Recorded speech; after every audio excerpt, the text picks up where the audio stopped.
Hello, everybody, and thank you so much, Mary, for joining us here at Thanks Disrupt. for having me. Yes. Yeah.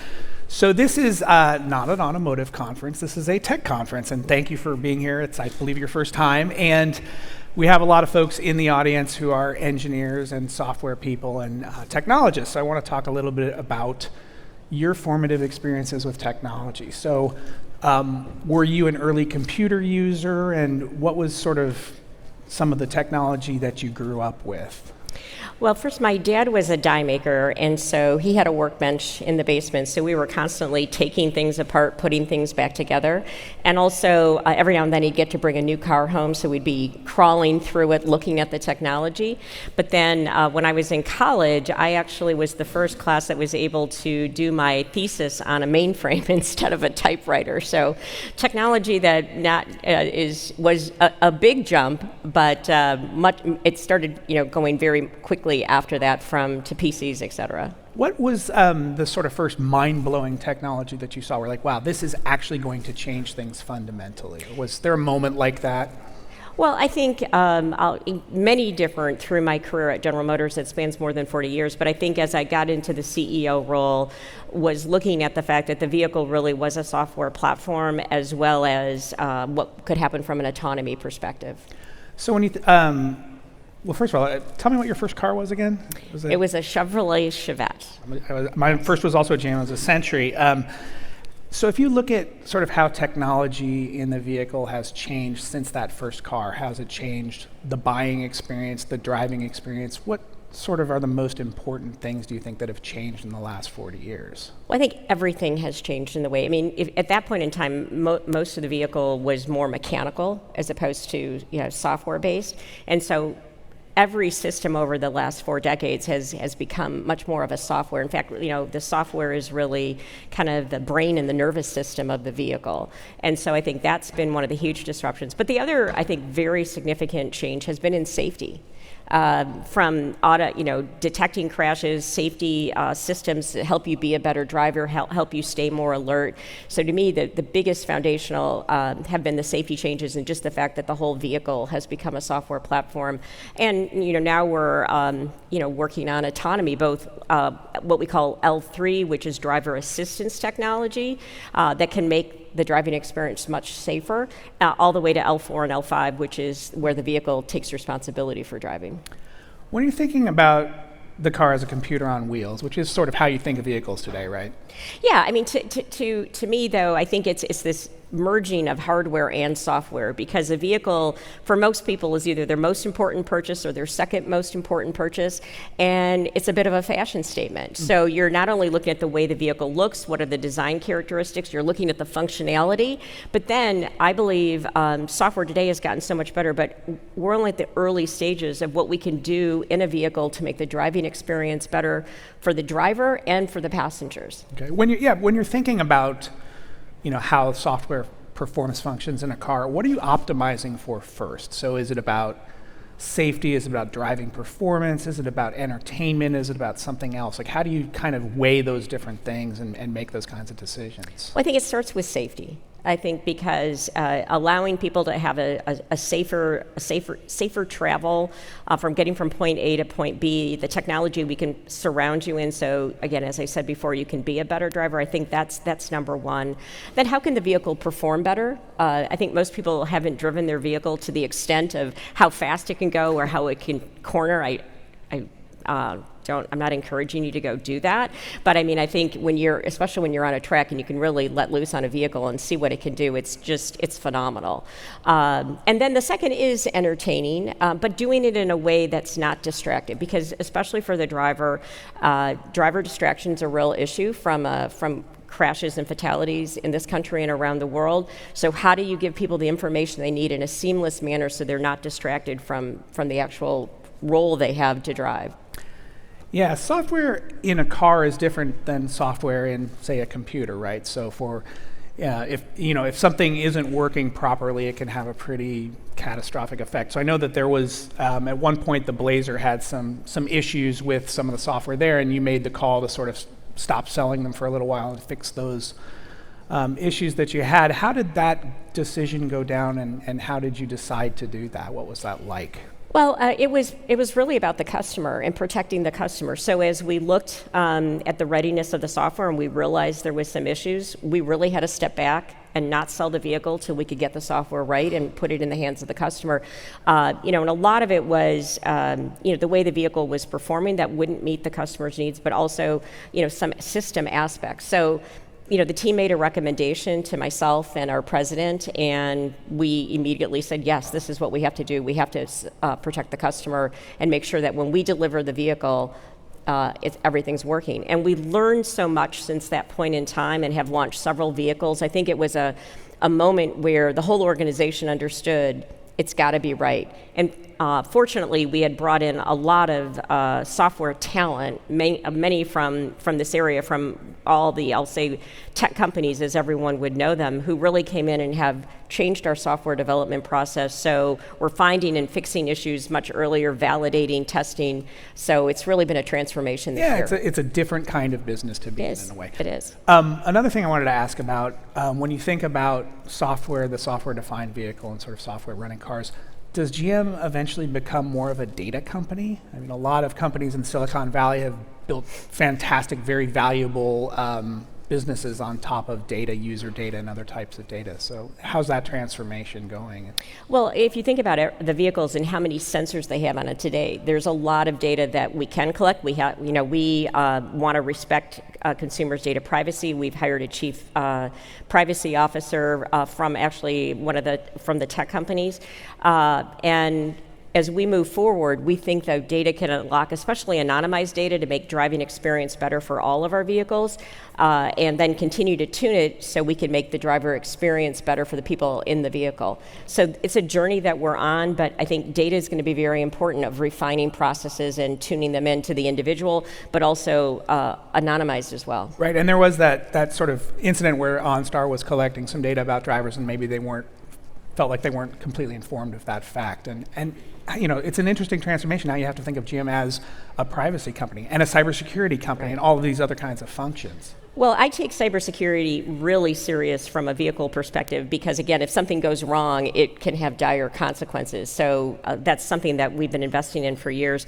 Privacy as well, as you said it, treating data with respect and continuing to raise the bar on how we manage data and make sure that we're doing the right thing from our customers' perspective.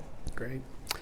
I want to switch a little bit to the acquisition of Cruise. When you made that acquisition, thinking about, okay, GM needs to be in autonomy, how did you think about the competition with Google? Google is a technology-first company, nearly infinite cash flow, obviously a deep bench of talent. How did you say, you know what, we have to also lead in this field, and how do you compete against them? Well, I think it started with looking at our industry and how technology was going to enable. And we made the decision. I became the CEO in 2014. In 2015, we actually spent quite a bit of time in Silicon Valley, at Stanford, at other places with my whole leadership team, and we really saw that. Again, this is a decade ago. What were the technologies that were really going to transform our industry? We started looking at those, and autonomy was one. So when we acquired Cruise in 2016, it was 40 people. And one of the things we did, though, because recognizing from a tech company perspective, is we let it be very autonomous, recognizing the importance of the technology that we're developing. It's taken a longer period of time because this is one of the most challenging technological problems, but there's advancements being made in autonomy now. But it was looking at how important autonomy is going to be for the future of the automobile. Has it gone more slowly than you expected it to? It has. I think we all thought in that 2016-17 timeframe it was going to go much more quickly, but I still think it's a significant technology because it, from a safety perspective, from giving people time back, from giving people the opportunity to drive who for whatever reason can't, it's something that I think is worth worth a future of looking at how do we get there. I know a couple years ago you were talking about people owning personal autonomous vehicles. Do you still think that that's a future? I absolutely do. I think it's going to be. I think we learned through the pandemic that when rideshare, I call it rideshare 1.0 today, there was all kinds of predictions that car ownership was going to go dramatically down. What we saw is people use rideshare today as a supplement to how they get around, depending on the convenience of wherever they're going. So I think as we get to personal autonomous drivers, I think for many years it will have both the ability you drive or it drives, at least. But that's just kind of the exciting part of it. We're going to see how it unfolds and how consumers leverage the technology.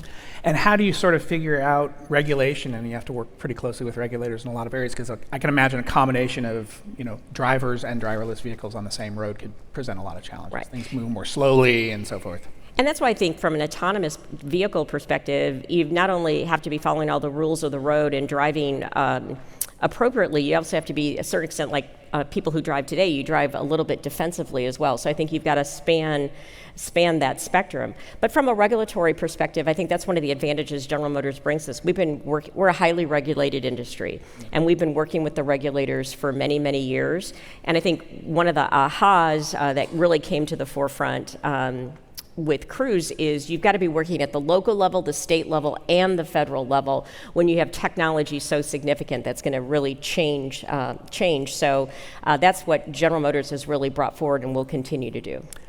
So when you're thinking about hiring software talent, again, how do you sort of feel like you can compete with a Google or an Apple or these other tech-forward, tech-first companies? What's your pitch to get people to come work at GM?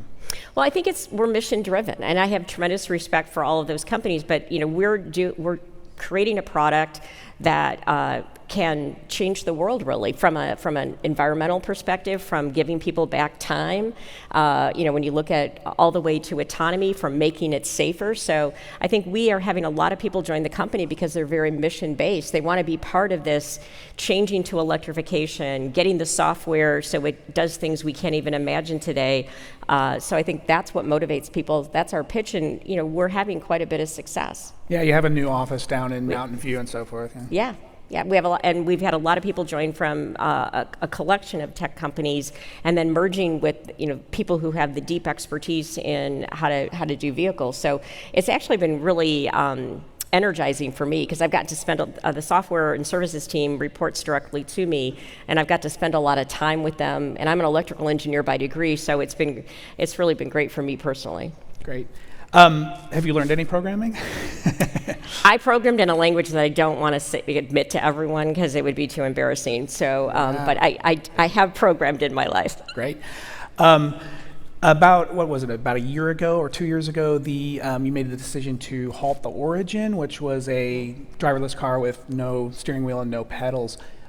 Any plans to reconsider that? Do you still think that that's a form factor that will work at some point in the future? And why was that decision? How did that come about? Why did that happen? Yeah, so it's definitely a form factor I believe will be in our future as we get to autonomy. I think we had been working, I personally had been working on working with policymakers to get the legislative change, because you have to change federal motor vehicle safety standard laws. And I've probably been working on it for 6-7 years now, and there came a point, at the end of this year, early this year, we said, how much farther can we go when we don't have the legislative change? And I mean, if you look at how hard it is to get a new law passed right now, we decided that we had to make the right decision from a regulatory perspective. But I do believe the form factor's right. Okay, so you think eventually we will have fully actual driverless vehicles on board? I definitely think so. I think there'll be options for that. I do think from a personal autonomy, people are going to want to have the option back and forth, and that will continue to evolve. But I think that form factor is going to work. The regulatory hurdles were too great to keep betting on it. Got it. I want to switch gears in a little bit and talk about electrification and electric vehicles. So as I'm considering, I got to drive the Equinox for a week to test it out, and as a sort of a traditional internal combustion driver, one of my big sort of mental barriers to buying an EV has been, how am I going to charge the thing? Is the charging network reliable? Am I going to have to, put something in my home that's expensive? So how do you think about educating consumers, getting them to overcome that barrier? And are there other barriers to switching that you have to think about? I mean, I think what consumers have told us, there's really three things that they're looking at. One is affordability, and that's why we're so excited to have the Equinox and the Blazer out now, because they're getting into the affordable range, especially when you look at an Equinox EV that will be, starting at that mid-30 range. I think that gets into the sweet spot. So affordability. But they want affordability with the right range. 300 miles range is a kind of a mental cutoff, that if it doesn't have more than 300 miles of range, people tend to have some, I'll call it range anxiety. And then the third is charging. And you've got it. We know now how we refuel an internal combustion engine vehicle, and charging's just going to continue to get better. GM has invested hundreds of millions of dollars working. For instance, we work with EVgo, we've worked with Charge America, we work with Pilot Flying J, which is on the interstates, to have a robust charging network, and those chargers are rated as some of the highest from a customer satisfaction perspective, well lit, always working, easy to pay, et cetera. But I think also a lot of people, if they have the opportunity, are going to charge at home or charge at work. I think those infrastructures will continue to develop. So I think every quarter, charging gets easier, and then it's education. Right. And what do you think, why would I, other than, why would I choose an electric vehicle? Just what advantages are there if you've never driven one before? So, and again, that's an educational process too. It is, but that's one of the reasons, we're working really hard to have the right portfolio of EVs so people choose them because they're fun to drive, they're beautiful. The dedicated platform we've developed gives us the ability to open up and create new design language that has been important. Total cost of ownership is lower, and if you never have to go to the gas station, if you have the opportunity to charge at work or home, or some of our EVs have a 500-mile range, and so if you're a city driver, you're not going to be charging that often. So I think the thing I could say to everybody is, in a town where most people are very aware of EVs, right, but once you own them and it's your daily drive, it's a better experience, and that instant torque is something that's fun. Yeah, that's always appealing to me. You can get very good acceleration very fast with no gears, so that's great. So we had an investor, Vinod Khosla, was on stage here yesterday, and he was talking about a lot of things, and he's opinionated on things, but he said that he thinks GM probably wouldn't have gotten into EVs nearly as aggressively if it hadn't been for Tesla and for Elon Musk and kind of pushing that market forward. How would you respond to that? Well, I have tremendous respect for Tesla and how they've driven electric vehicles. We, a couple decades ago, had EV1. I think we were ahead of our time. We already were working on extended range electric vehicles in that same period of time, and then full EVs early in the 2010s. But I definitely think that pushed us forward in a positive way. When do you think the midpoint is going to be where it's about 50% EV versus internal combustion? How long does it take to get there? Well, I've learned to not be predicting what EV volumes are going to be, even in this country or much less around the globe. But even in this country, there's a lot of factors. I mean, I never thought the propulsion of a vehicle would become a political issue. And so I think we've got to look and see, but that's why General Motors' goal is just to keep providing great vehicles, keep supporting the infrastructure, charging infrastructure to be more robust. In addition to what I've mentioned, opening up the Tesla charging network as well, so people choose it because it's a great vehicle, and that's the journey that we're working on. While we're getting battery costs down, we're still looking for battery innovation to get energy density up, costs down. All those things are going to be big unlocks, but I do believe we're on a path that EVs, because of all the things I've mentioned, we're going to get there. Talk to me a little bit about some of GM's venture investments. So I know you've made some investments in some EV companies, and recently, Pure Watercraft was one, and some of these other. How does General Motors think about investing in startups, investing in innovation on the venture level, and how do you sort of prepare for that different risk profile, right? Most startups, by definition, don't make it. It's a hard thing to do. So. Well, we have a ventures fund, and they spend a lot of time in this area. And we're looking at good ideas can come from anywhere. Breakthrough ideas can come from anywhere. And so we're looking for those technologies that are not only going to make our vehicles better, but make our business better. And so it's something we regularly review the different ventures or startups that we're invested in, and we're always looking for the technologies that we're going to be able, and I would say we're looking for a win-win, because we're looking at what are we going to be able to scale that's going to be good for the startup and be a good relationship. So, but it's something alive and well, and we see it as a huge opportunity, as well as working with universities. Is there anything in particular you think, so I think back to the first time I used an iPhone, right, and smartphones before then, and it was sort of a generational leap in how computing worked. Do you have sort of a thought of something that might be in mind that could change the automotive world that same way? Are you looking for anything in particular, or the particular sort of components that you need to slot in to make that happen? I think we're right now really focused, well, there's core technology in the vehicle, whether it's material sciences, whether it's the battery, whether it's manufacturing processes, robotics, et cetera. So we're looking at all those elements. But then I think we're also looking at AI, and how AI not only makes the product better, makes our business better. So it's a pretty wide area we're looking into. Yeah, I was going to say, how does AI fit into the future of automotive? I mean, I think obviously, it's already here. Self-driving is a huge thing. Yeah, but I think it's already here with the way we're developing software. There's actually a really cool project we're working on right now from how do we enhance and change and improve the way we design vehicles. Digital twins from a manufacturing perspective, and there's AI technology we're using to improve quality in our plants today. So it's here, it's now, but it is accelerating, and I think this is going to be a differentiator of how quickly companies adopt the right AI technology to improve their business from an efficiency, speed, and better product. Yeah, I'm also curious about it from the sort of, driver perspective, right? I can imagine like verbal commands and those kinds of things. Yeah, we're looking at what we can do from kind of that driver assistant in the vehicle, but again, it's got to be high quality. We got to make sure it passes the safety bar and the quality bar, because again, if something goes wrong in the vehicle, it can have dire consequences. Right.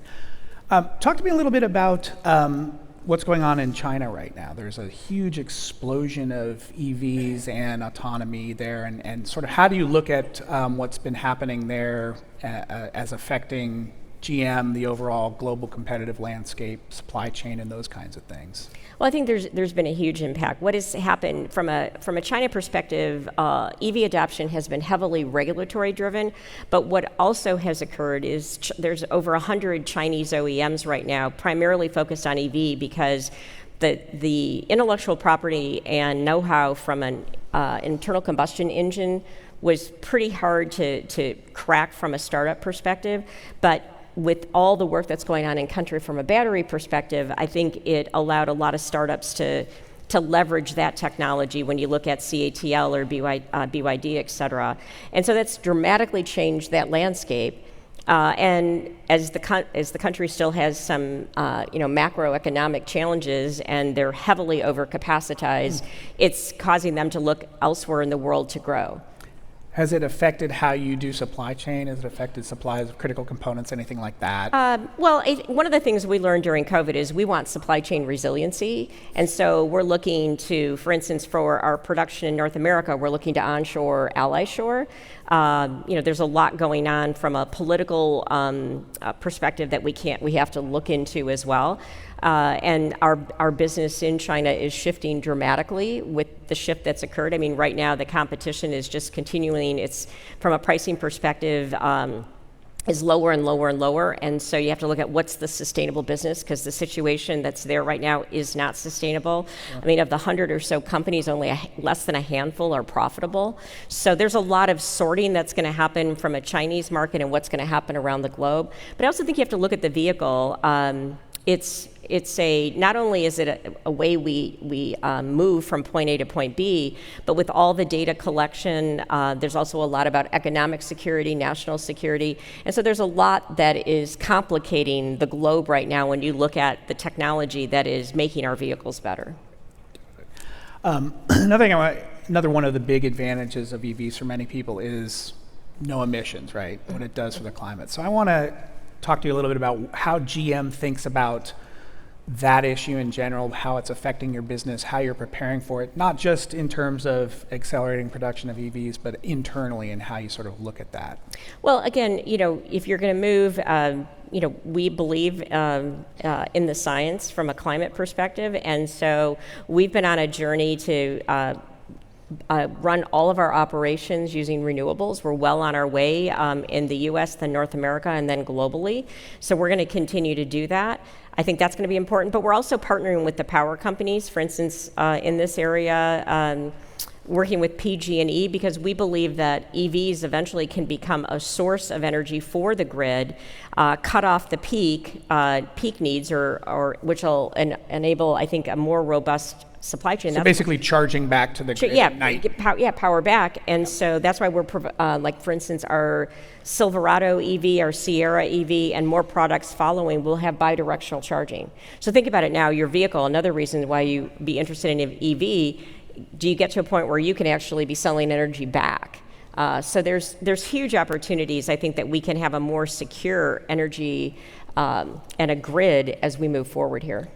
Yeah, how do you think about that as well? Obviously, as everything moves to more electrification, you need different sources of energy, you need different ways to transmit that energy and so forth. Is that something that you guys are involved in at all? Well, we talked to a number of power companies, the Edison Institute, that is kind of a coalition of companies.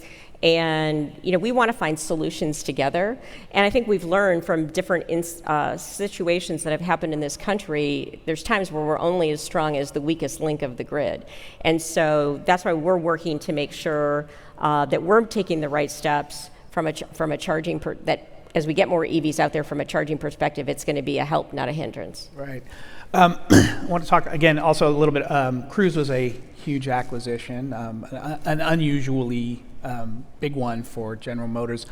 Would you consider making similar type acquisitions? Are there other holes you need to fill, say, in battery charging, those kinds of areas, anything like that? Well, I mean, one of the things we've done from a battery perspective is we've done joint ventures, so we could be capital efficient. And we have two partners with LG Energy Solutions and Samsung SDI. So we're going to continue to look for those opportunities. But I think, again, we're looking for what technologies are going to advance our business. And we're always looking to, if there's an acquisition that's going to make us a stronger company, better position to compete, faster, first, et cetera, we're always looking at those. What's the one thing that you're most worried about, the thing that keeps you up at night? What's the one thing you have to solve right now? There's more than one.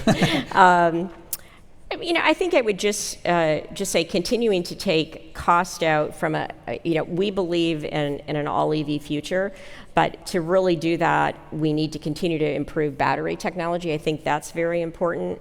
And then I think making sure we get the software in the vehicle right from a not only a customer experience perspective, but clearly from a cyber safety and privacy perspective. So those are areas that I spend a lot of time focusing on because I think they're so important for the reputation of the company and the trust. We have the highest loyalty in this country of any OEM. We want to keep it and grow it, and so we've got to be really responsible.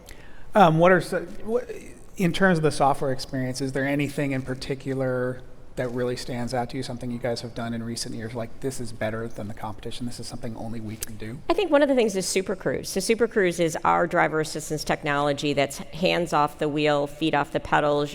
We're still watching to make sure you're paying attention.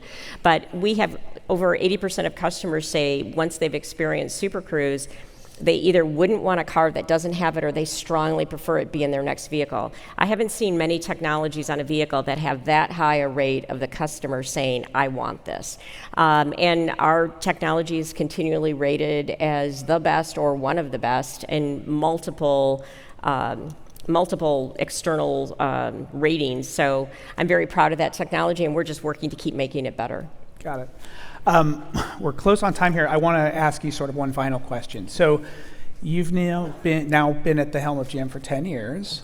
You launched it on a pretty significant transformation.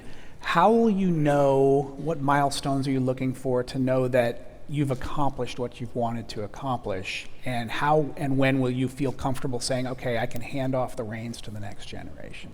Well, I'm having more fun in my career. I mean, in a career, this is the most significant change that's happened in 100 years. And so, when do you get that opportunity in your career? So I'm really enjoying it. The people that we're working with, I'm learning every day. So, I'm going to keep driving General Motors forward, but I think we moved into the number 2 position from an EV sales perspective. We're going to keep growing there while giving people choice with great internal combustion engine vehicles as well.